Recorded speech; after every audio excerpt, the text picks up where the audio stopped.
This is the My Inner Therapist podcast, and I'm your host, Nikole Seals. Join me in growing a community where we can privately share our stories and collaborate on ways to restore respect and value to the work we do. We can stay connected when you subscribe to the podcast on your favorite podcast app, or you can subscribe to my YouTube channel and watch the video versions of the show. Be sure to visit myinnertherapist.com to learn more about my private consultations, audio programs, and courses, along with all of the free advice and tips that I dish out at my Learning Hub. That's where I let it all hang out, and I encourage you to join me by sharing your comments on posts and videos. You can also connect with me on my LinkedIn page and my Facebook page at My Inner Therapist. Now, if that feels like you're doing too much, simply click on the link in the show's description or visit myinnertherapist.com and sign up for my newsletter. It'll arrive once, maybe twice a month, with goodies like discount codes, invitation to live Q&As, and links to everything I just mentioned. All right, it's enough with the intro. Let the session begin.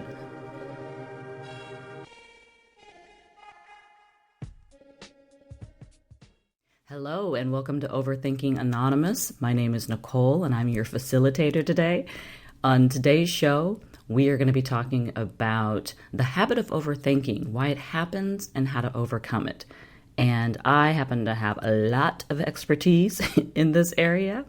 And I want to share with you my process that I went through for actually being able to change this habit. And I'm not trying to pretend like I've completely overcome it. It's a daily practice for me, but I have limited my overthinking to a specific life experiences, and I'll share more with you about that. But I know I'm not the only one who overthinks. I have clients who I recognize these same behaviors in them, and at work, colleagues.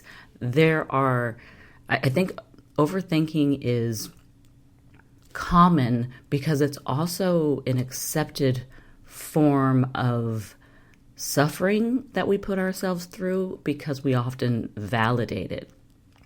So, okay, let's just jump into it. And I'll share with you that my overthinking really began at a very young age. This is something that, this is really a habit that has just been conditioned over my lifetime. And as a kid, I grew up in an environment where I felt a need to please the people around me, to do things that made others happy. And so as a result of that, I often found myself constantly thinking of ways that I could make people happy, that I could make people laugh, that I could, when they were sad, how I could help them. Surprise, surprise, I became a social worker. And also just what I can do to please people. So I was always trying to come up with these ideas and ways of being able to do this. And so what it did is it led me to just always be in my head, always thinking to myself what I needed to be doing, and when things didn't work, or when things went wrong, or when others had let me know that I wasn't pleasing them, that really fed into this kind of compulsion of always needing to come up with some way. And this really, I think, as I was a teenager and became a young adult and started getting into the workforce, the field of work that I chose, which was to go into human services and eventually social work, really became a great way for me to validate this habit and skill that I had developed, because it was a very, my work experiences have always been pretty intense. And what ended up happening is this ability of mine to kind of think of all these scenarios and all these different versions of what could happen and how things to kind of almost foresee how things could go down and then come up with solutions for each scenario. A, B, and C might happen, but I've managed to spend enough time thinking so that I have a plan for if A, B, C, or, D happens. And what that did for me in a work environment is it made me effective in being able to manage whatever showed up because I'd already kind of thought it out and thought it through. At the same time, I was expending a tremendous amount of energy and causing myself an enormous amount of internal suffering, trying to mentally prepare for all of these different versions of what the circumstances might be and what the experience was going to be. And a side note to that is that it also really kind of fed into this need of, this perfectionism that I had. At the same time, I was in this place of feeling like I needed to prove myself. And as a woman of color, if you are a woman of color, I'm sure you can relate to that, that voice in your head, that narrative that we have that we've got to work twice as hard and that we have to go improve ourselves in order to just, get a seat at the table. That was also very much driving this behavior of me overthinking because I really was trying to always predict what type of obstacle or resistance I was going to have to deal with, what kind of pushback I was going to get. And then I wanted to prepare for that. I wanted to be prepared for that. And when you tell yourself that version of overthinking, right, that I'm trying to prep for the microaggressions that I'm going to experience in the workplace, then it feels very valid that, yeah, of course you want to be prepared for that. Of course you want to know, you want to plan on how you're going to manage this type of work environment or this type of behavior. And while I believe that there was some benefit to that preparation, there also was no limitation. There was no limitation in the thought process. It's not like I had committed to, this is how I need this to go down. I was constantly thinking about all the different ways that this could go down. And then I would take it a step further and be like, okay, if they react in this way, well, this is how I'm going to come back at it. Like, this is how I'm going to address it. So I would essentially play both roles. I'd be myself, I'd be the external world, and I'd have this whole kind of call response thing happening in my head. And I could do this for, hours. I could lay awake at night having these thoughts. And it really became distracting. It became distracting not only in the sense of pulling me away from the things that were really important in my life, but also just distracting and taking my energy, my mental and physical energy in engaging in this type of thinking. And that's what we do. Today for me, thankfully, I've done enough work to be able to recognize this. I have self-awareness when it's happening. So I really don't, I've gotten to a place in my life where I don't sweat the small stuff. I don't overthink the small, minor day-to-day decisions or engagements or behaviors of other people. However, I still have a practice that I have to do daily when it comes to emotionally charged situations or life experiences, especially those pertaining to relationships, whether it's family or friendships. Because I still will, there's moments where I will still engage in the overthinking when it comes to those type of really emotionally charged. And by emotionally charged, I mean that they're experiences that I have attached really intense emotions to. And what that does is that really, it basically triggers me. And that then triggers my need to overthink it. So we really have to recognize the suffering, the emotional suffering that occurs when we engage in overthinking. And the whole purpose of the show today is to really just bring awareness to it, to be able to recognize when we're engaged in this kind of pattern and this habit of thinking, and then to also be able to pull ourselves out of it. And that can be the challenging part because it is very, it's the rabbit hole. It's so easy to get caught up in it. And what we don't get taught, and mainly it's because not a lot of people really kind of possess the skills on their own to teach it to other people, is how you pull yourself out of that, how you stop this habit, how you relieve yourself of the suffering. So we're going to talk a little bit about that today. I think the best information I can share with you is in the awareness piece. What you need to stop and take pause and take notice of that's happening in those moments that we're overthinking. And it's really twofold, right? We have the emotional connection, the emotional piece to it. And in those moments, you want to stop and ask yourself, what is my driving emotion right now? What is the emotion that's driving this behavior for me to overthink? And most often, the overthinking is rooted in fear or anxiety.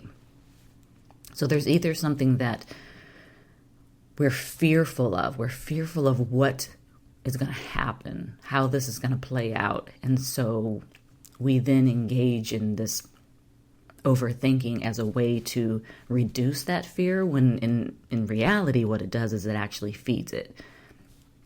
Or it can come from a place of anxiety, just having this uncertainty and this not knowing what to expect, or being anxious about how you were perceived, or anxious about, let's say it's in regards to a relationship, having anxiety about a relationship. And it could be, you could be in a really good place in your relationship, and just the thought of the other shoe dropping, of something happening that can change that can destroy this good experience that you're having. And you start to play these scenarios out of, what are the things that I can predict are going to happen that can possibly take this away from me? That's rooted in anxiety. That's rooted in fear. And so it's really important to identify what the emotion is that's driving you to have these thoughts. Because when you recognize that it's really coming from a place of fear and anxiety, then what you want to do is, the second thing is, you want to then ask yourself, what need am I trying to fulfill? And overthinking is really about us needing something. And it could be like I said, in my situation, it could be a need to prove. It could be a need to protect. And I would say most of the time, in some form, overthinking is a need to protect ourselves. It's to protect ourselves from the unknown, to protect ourselves from the uncertainty, from the fallout, from something that we really truly desire, like let's say it's the attention of another person, having ourselves validated, our need or desire for love, our desire for those things, and then also wanting to protect it if we already have that. Those are the type of needs that will cause us to overthink.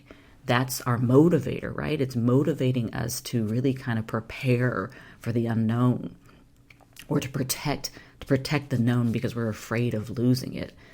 And so when you step back, when you are taking a moment to identify the emotion, and you're taking a moment to identify the need, what that does is, in that moment, it disconnects you, right? You get to take a breather. You get to step back, step out of the habit for a moment, and disconnect, and really just become consciously aware from, separate yourself from the behavior.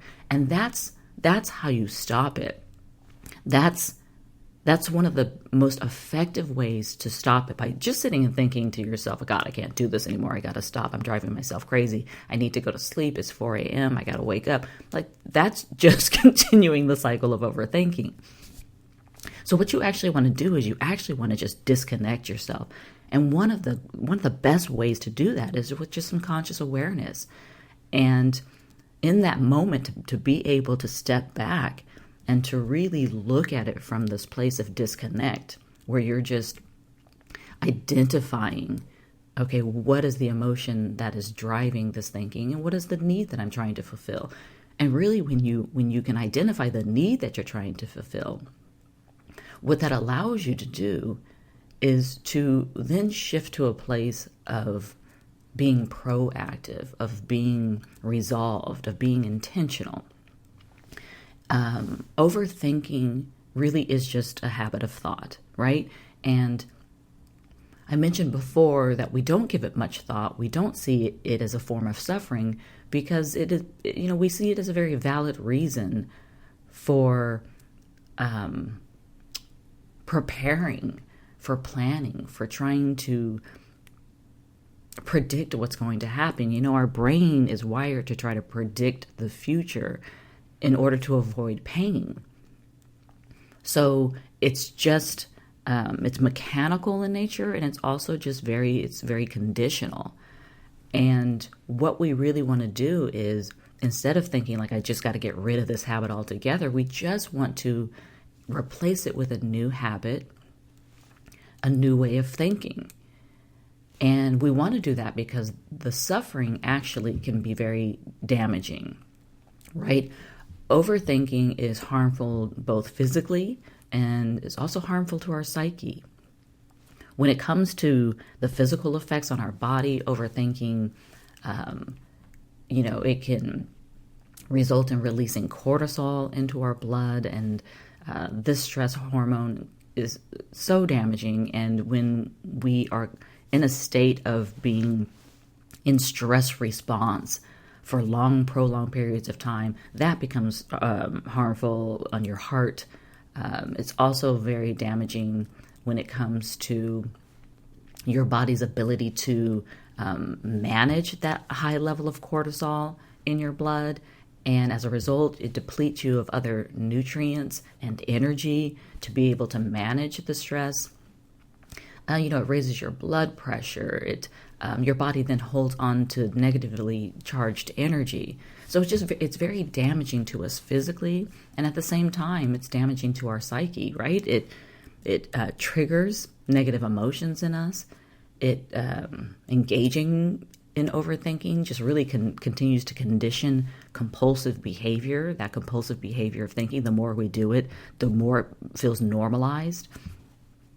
And also, it just distracts us. It just distracts us from the present moment, right?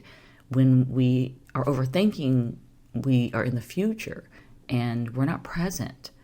So what we want to do is we want to bring ourselves back to the present moment. And that's when we ask ourselves those two important questions. What is the emotion driving this behavior right now? And what is the need I'm trying to fulfill? So when we are looking to replace overthinking with a new way of thinking, we are going to go through our 2 steps. We're going to identify the feeling. We're going to try to identify the need that we're fulfilling. And then the third piece to it is we're going to ask ourselves, what is the outcome I desire? When I'm faced with these circumstances or I'm faced with this situation, and let's say that you had an argument, not even an argument. Let's say you were called into your manager or supervisor or director's office at work, and you got some negative feedback about your work performance or a project, or maybe a behavior on the job, how you engage with another person, how you're not meeting your goals, whatever it is. And you left that, and on the drive home, you just found yourself, you could not get it out of your mind. You're just replaying the discussion over and over again. You're thinking of the things that you should have said. And then now you're trying to figure out what you're going to go into the office and do. Or maybe it's even worse. Maybe you're so over your job and you feel like this is something that was a personal attack on you. And so now you found yourself like, I got to get out of there. So I'm going to go home and I'm going to think about, plan out what is my next move? What am I going to do? And you get in bed, and now you're in bed and you're laying there and you're thinking about, I can't believe they said that to me. I should have said this to them. It's so disrespectful. this reminds me of when this happened, at my old job, or when so-and-so disrespected me. It's the same behavior and I'm allowing people to do it. I mean, is this sounding familiar to you at all?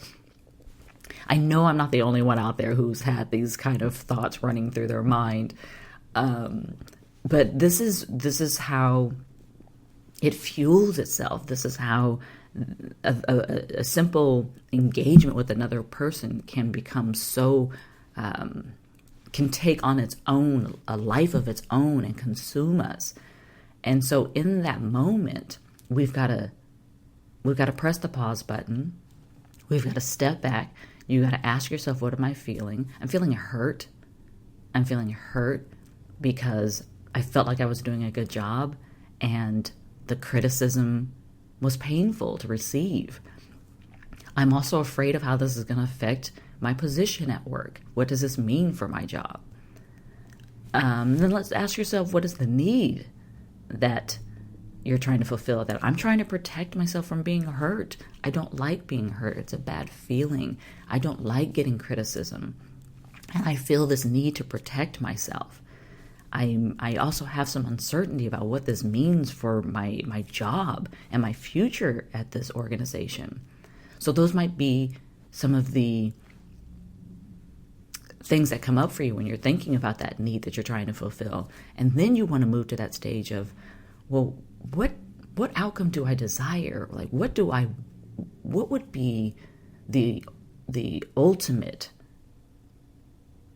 turnaround? Like, how do I want these circumstances to change? When I think about being intentional, what do I intend to happen? What do I want to come out of this? What would truly benefit me? What would dispel the fear and the anxiety? And you can be as creative as you possibly want with this. There's no right or wrong when it comes to really kind of thinking of this outcome that you want. But what it should do is it should be positive. It should be present moment based. Like, what can I do in this moment? And it should really propel you to this place of feeling empowered, of feeling as if you have say in this.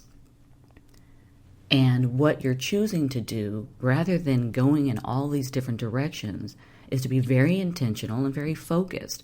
Is I'm going to think on this one outcome. I'm going to think on this very present moment, what I can do right now to shift the circumstance in the direction of the outcome I want it to go. And so let's say my outcome is I want to regain the trust of my boss. I want my boss to know that I am equipped to do this job. That to me would be like my desired outcome in the example that we have. And so in this present moment, I have to ask myself, well, what can I do in this present moment to set myself in the direction of that outcome happening? Well, I can get very focused. I can get very focused and think, okay, in the criticism that I received, are there things that I can do to grow, improve, change? And if so, how can I begin that right now? And let's say that part of it was, not being prepared. That was part of the criticism that you received, is the lack of preparation. Well, in that moment, what can you do about not being prepared? You can choose to accept that this is whether it's true or not, or you can decide that, I don't believe that. And so what I'm going to do is I'm really just going to demonstrate how prepared I am. That would be the best way for me to dispel this whole idea that I'm not prepared. Or if I accept that I really was not prepared, then I'm going to take steps to start getting more organized. Maybe I go get a planner. Maybe I start writing out goals for myself for the day. So it really is, it's all about mind shift. That was just an example of kind of, what that looks like when you're talking about desired outcomes. But this really is about just shifting your mind from this place of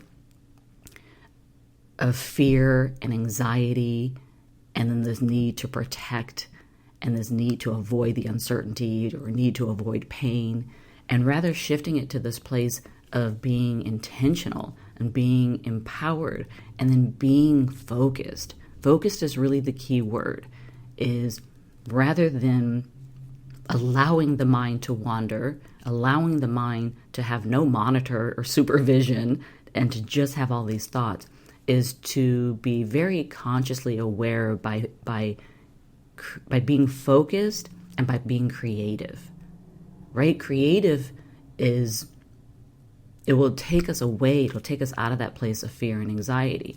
Creation gives us a sense of control, but it also makes us hopeful for the future, right? Because we have something that we have a vision that we've put into place. I'm going to go on with this plan. I'm going to get this monthly planner. I'm going to get organized. Or I'm going to go in and I'm going to bring all of my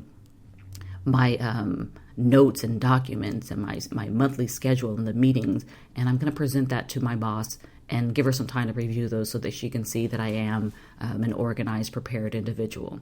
Like, we've got this vision in place that we know what we're going to do, and we're staying focused on that. And that's the key, is to stay focused on it and not let your mind drift back to the old habit of thinking, where you start coming up with like, well, okay, if that doesn't work, what's my plan B?